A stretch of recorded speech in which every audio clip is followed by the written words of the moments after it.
Freedom of speech and privacy are naturally at odds with each other, and that is the balancing act that judges have been looking at and the public have been talking about, particularly in the last year or so. Essentially, a person's private life means that these are the matters that are part of what your everyday life is about, that you don't tell everybody else.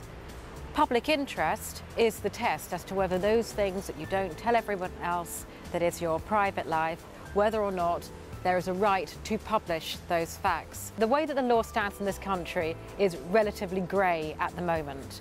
Whilst the law has made it quite clear that aspects of your private life, such as your information about your relationships, information about your children, information about your finances, or health and medical information is private, there has been much argument as to whether or not it remains private if you are a public person. The newspapers and the media have argued for a long time that as soon as you are in the public eye, you no longer have the right to this sort of information being private if you want it to be. Whilst there is still a public appetite to read stories that are scandalous, whilst there is still a public appetite to protect individuals who are subject to gross breaches of privacy or infringement into their rights, there will always be this tension between the two.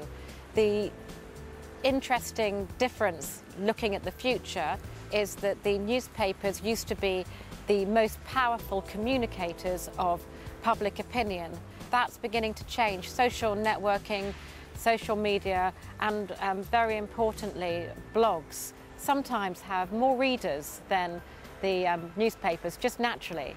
And that is a fantastic meritocracy. And it provides a right of reply that isn't purveyed over by newspaper barons or people with the same commercial interests. And so perhaps in the environment where you take commercial interests out of it and it's simply freedom of speech in a pure way, blogging, people's public opinion, you might find that there is naturally less abuse.